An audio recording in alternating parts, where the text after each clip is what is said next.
Hello and welcome to Filling the Sink, a podcast from Catalan News. My name is Beth Cohen and today we'll be talking about natural wine.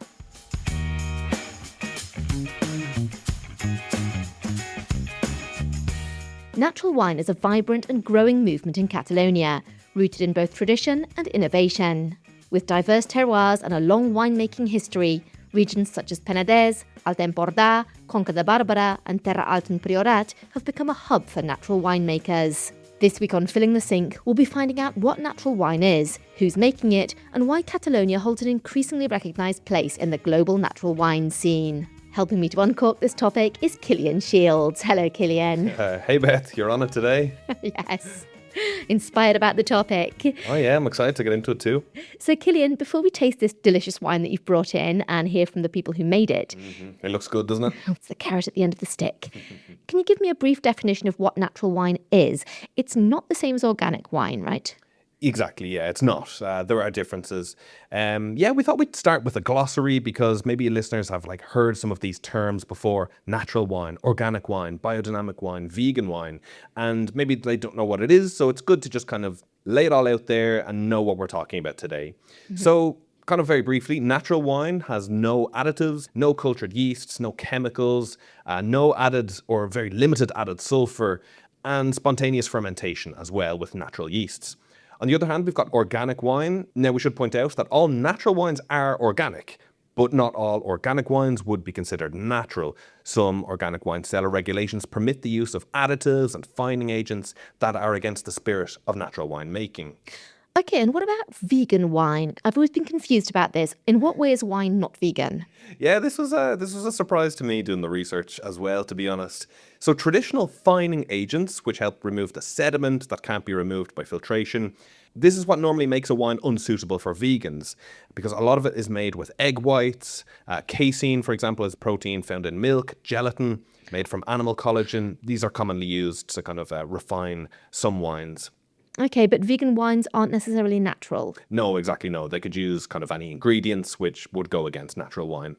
Okay, and what about 0.0 wines? Because I thought that this meant alcohol-free, but no. Exactly, it's not. 0.0 is a subset of natural wines, and it asserts that 0 is added and 0 is taken out.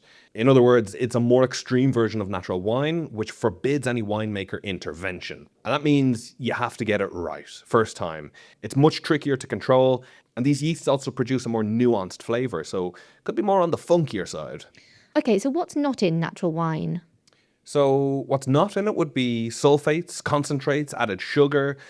These are things that are very common in traditional winemaking, but you're not going to find it in natural wines. Well, thank you very much, Cillian, for bringing our natural wine vocabulary up to date. Good to be on the correct page, everybody, yeah. Okay, that was a lot of information. Just to summarise, the key characteristics of natural wine are that it has an organic or a biodynamic viticulture. So most natural winemakers here farm organically with no chemicals, synthetic pesticides or fertilisers. There are native yeasts, so the fermentation is spontaneous, using only the wild yeasts that you're going to find in the grape skins and in the cellar.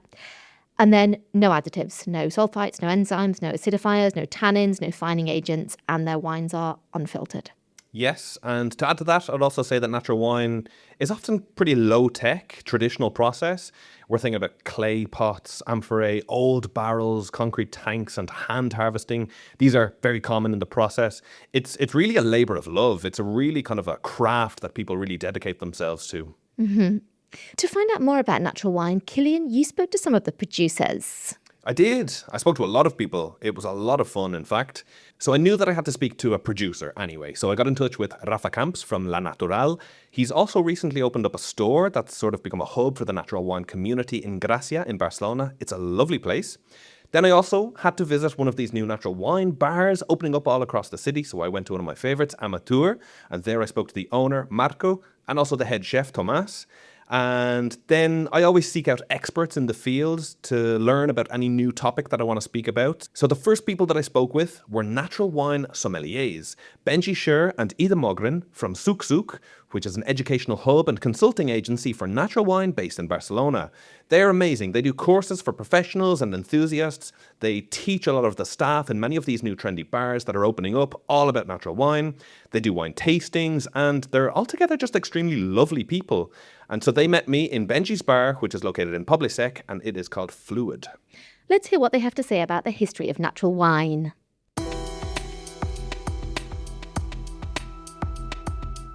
We're at a critical point right now, for sure. I mean, it's like you're just saying, it's been around for decades. Like the first natural wine, the word natural wine comes from the 60s, 70s in terms of in France, out of the region in the east called Beaujolais, which is kind of responding to the gross misconduct of chemical use in the field specifically.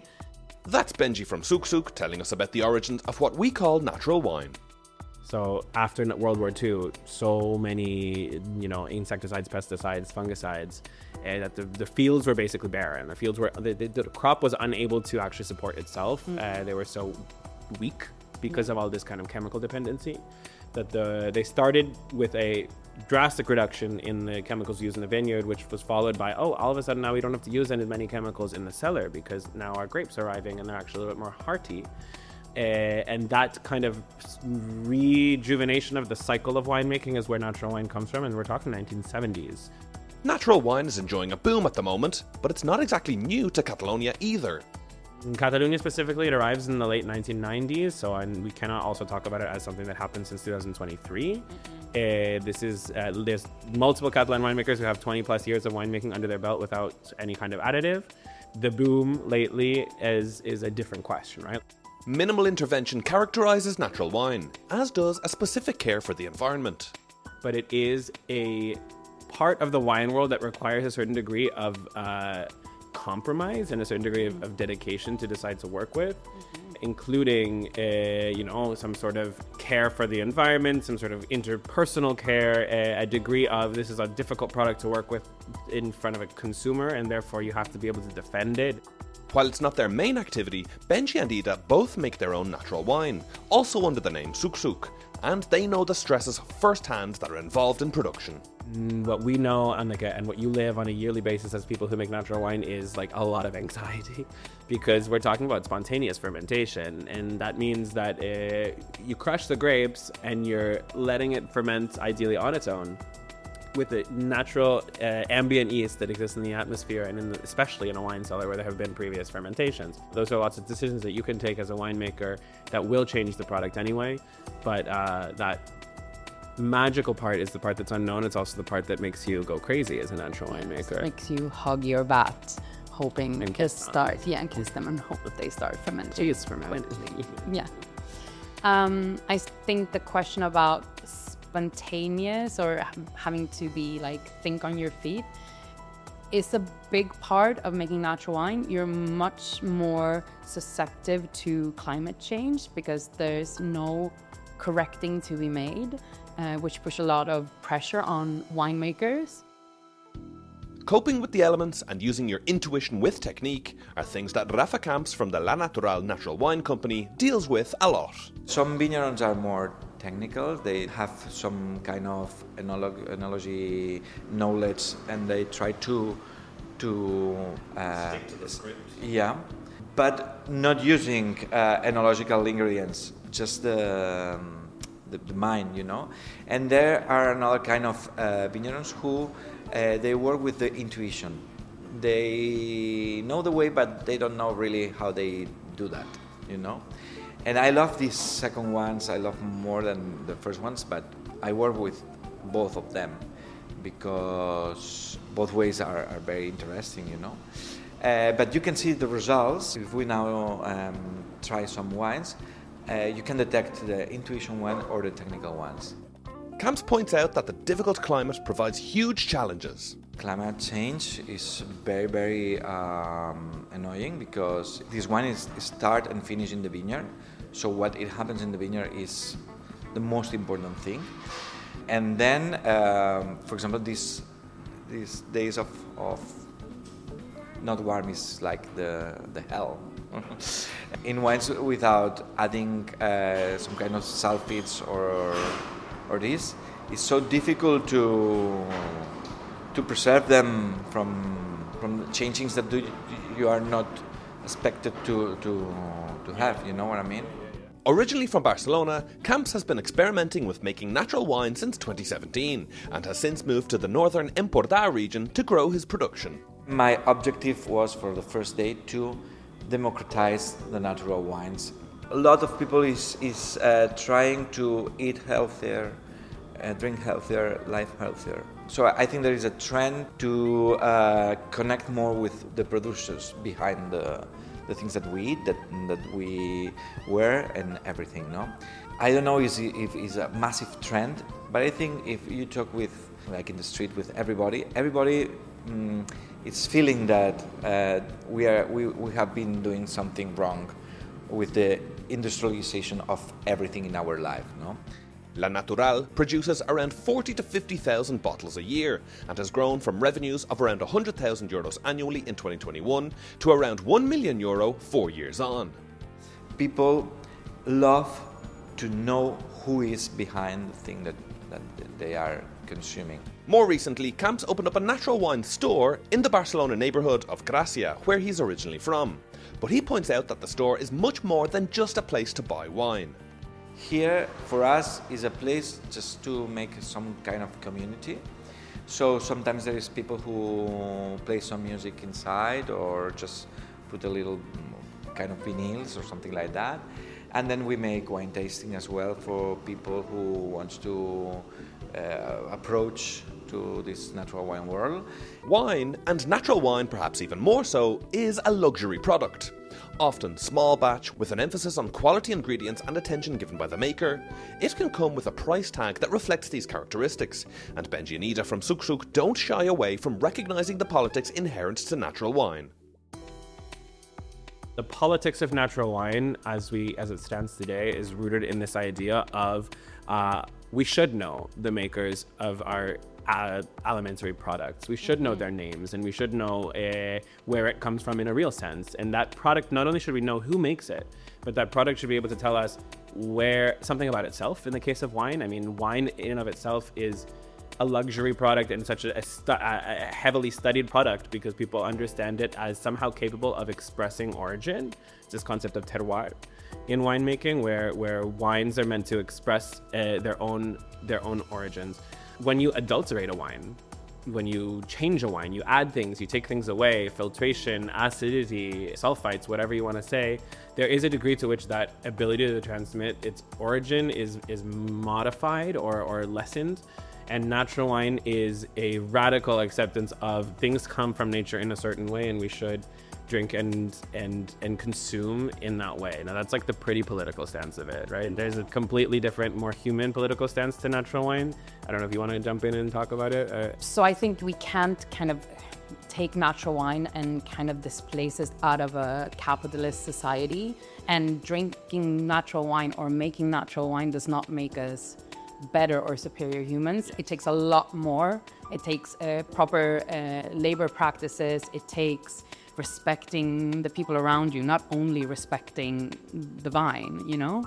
And I think the political standpoint should be looking at the industry from a lot of views and trying to be better, not just for our planet, but also like what kind of economic system am I kind of putting up for myself? So I don't think it's that simple to be like, natural wine, we're saving the planet, everything is love.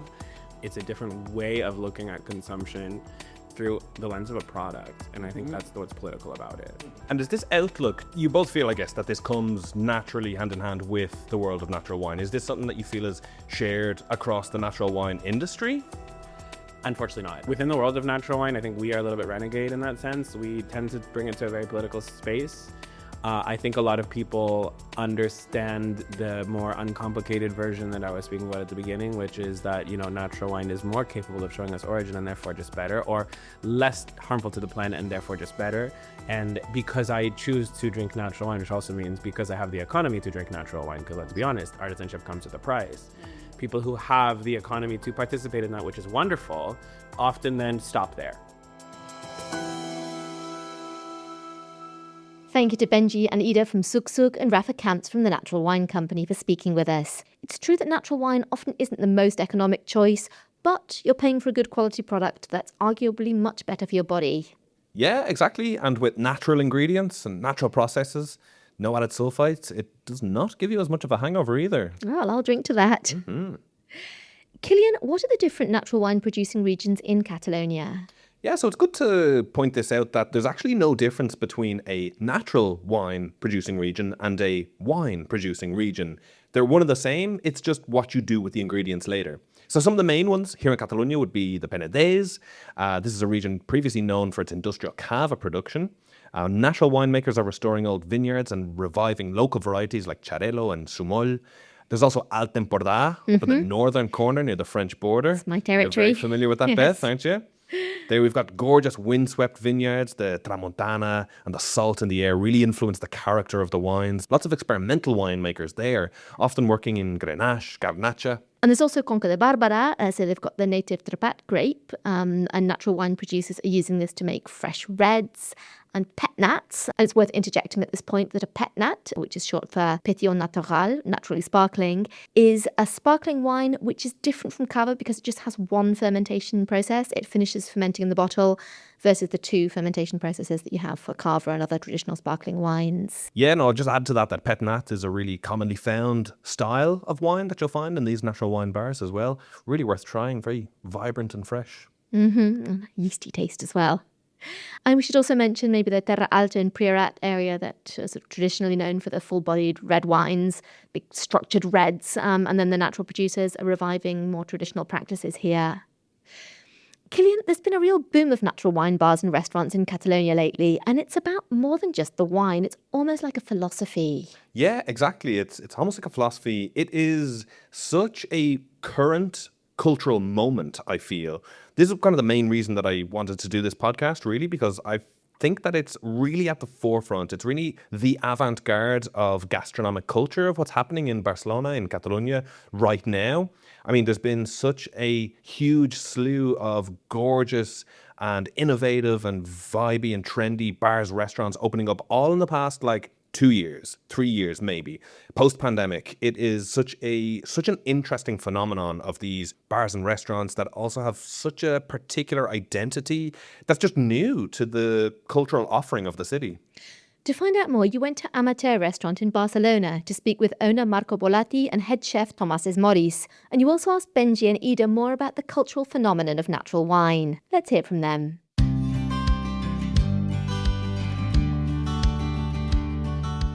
When asked to describe his restaurant Amateur in Barcelona's Poblenou neighbourhood, Marco Bolatti says his priority is for the staff and customers alike to have fun. Like a place where you can eat good food, drink wines, listen music, and enjoy the place and the people who is there. Amateur is part of the new wave of natural wine bars opening up across Catalonia in recent years, which places an emphasis on quality but without pretension.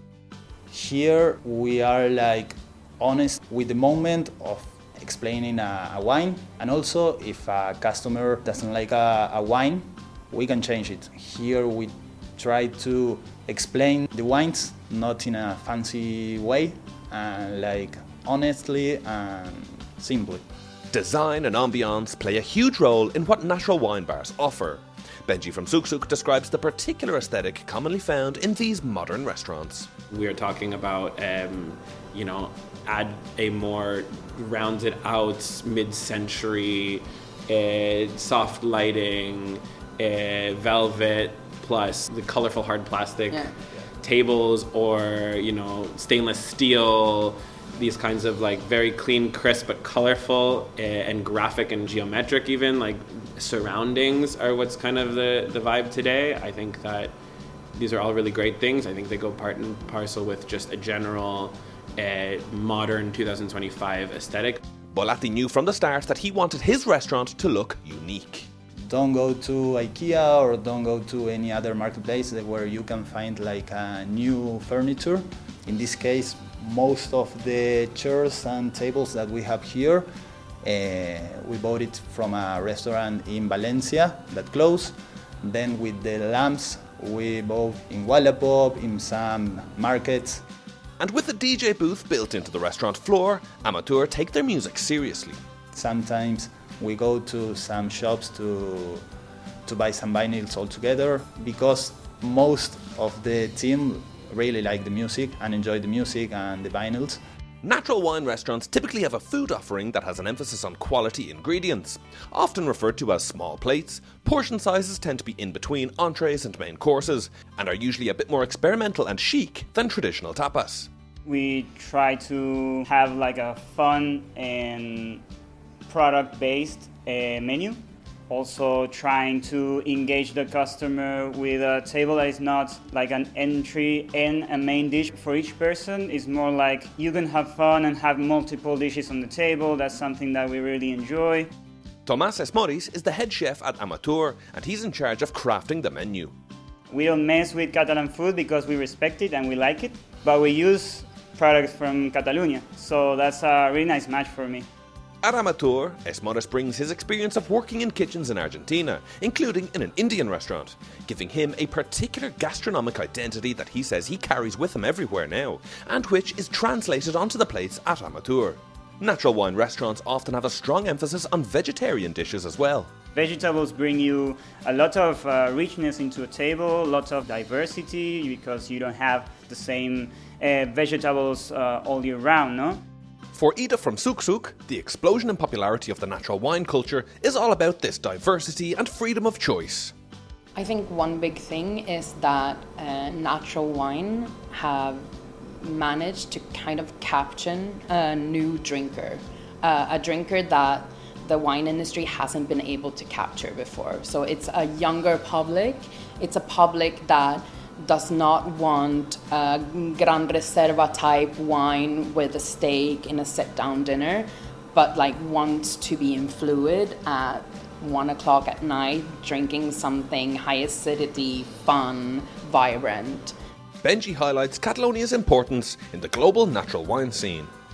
Barcelona is absolutely one of the capitals of Europe at the very least when it comes to natural wine, and it has been for a really long time. Barcelona has been a destination for natural wine travel for upwards of 10 years, very much so, and that's because of iconic establishments. Let's shout out as well Barberà is a place that definitely led the charge in terms of one of the meccas of natural wine drinking in the world. You know, all the winemakers from around the world, but also all the natural wine drinkers from around the world would come to Brutal, and almost like you're in Mecca. You know, you fall on your knees and you say, I finally arrived. Yeah. There's so much winemaking around us. This is Catalonia. This is a vine forward agricultural economy. The agricultural economy of Catalonia is very much focused on wine and cava. Yeah. So that proximity also makes it an extra great place for travel, and I think reinforces the regional importance for natural wine. And it's summer right now in Barcelona, meaning it is really hot. So what's a good wine for this weather? Well, I asked Marco Bolatti. It could be like a wine with good acidity because I will feel more fresh. Recently I drank a wine that the name is Sin Nombre, and I like it. And it's a good wine for this weather. Thank you to Marco Bolatti and Tomás Esmoris from Amateur for speaking with us. Gillian, you've tried quite a few natural wines in the course of making this podcast. Can you give us an idea of how natural wine compares to conventional wine? Yeah, so that's a really interesting question, I think. Natural wine can be as wild, as funky as you want it to be, and it can also be as refined and normal, just like a conventional wine. So depending on what you do with it, there's every chance that a natural wine, you could taste it and actually have no idea that it is a natural wine. But in general, I would say natural wines would be a little bit lower in alcohol than conventional counterparts. They can often be cloudier due to a lack of filtration. You can also find very fun, very experimental styles, pétnat, orange wines, which are fermented with the grape skins on, like a red, but with its white wine, just a little bit more golden. And generally, you can find really fresh, lively, sometimes very funky, very wild flavors also. And if our listeners want to try natural wines, Killian, where can they be found?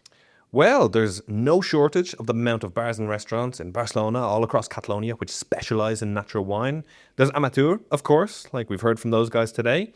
L'Anima del Vi and Bar Brutal, they are pioneers in the game. They're both located in Born. Pétnat, also in Born, the bar, not the style. I'd also recommend Massavins, that's really cool, that's in Poblenou. Fluid in Poble Sec, of course, Benji's bar. That is kind of bucking the trend among these new natural wine bars. That's more of a nightlife kind of vibe. That's like for music, dance floor. That's not really a sit-down dinner kind of place. Bar Salvatge and Gracia, that's also got more of a bit of a nightlife vibe. And then I particularly love Grassa in Barceloneta as well. They do amazing vegan tapas. Oh, yum. And it's also worth mentioning that there's a natural wine fair held annually in spring in Barcelona by the Natural Wine Producers Association, which can be a great place to discover artisanal producers and to taste some great wines. Well, that's almost all we have time for today. But before we go, it's time for our Catalan phrase of the week. Cillian, what do we have? This week we've got Bon vi fa bon cor. Good wine makes a good heart. That's a perfect saying which expresses the belief that wine, when you enjoy it in moderation, can bring joy and warmth to the soul. Especially if it's a natural one. This week on Filling the Sink, we've been talking about natural wine. Thank you to everyone who spoke with us, and thank you to Cillian for joining me here in the studio. Thanks very much for having me. Always a pleasure, never a chore. Cillian, can I interest you in a top-up before you go? How could I say no? Very nice, thank you. And yourself? So this is Mora. It's a light, fruity natural red made with garnacha and cariñena grapes, and it was kindly given to us by Rafa Camps. Delicious and perfect for the summer. Cheers. Salut. Y força. El canut. That's all we have time for today. Thank you for listening. Make sure to subscribe to Filling the Sink wherever you get your podcasts if you haven't done so already. We'll be back again next Saturday with another exciting episode of Filling the Sink. On behalf of all the team here at Catalan News, I'm Beth Cohen, wishing you a great weekend. Fins aviat. Adeu.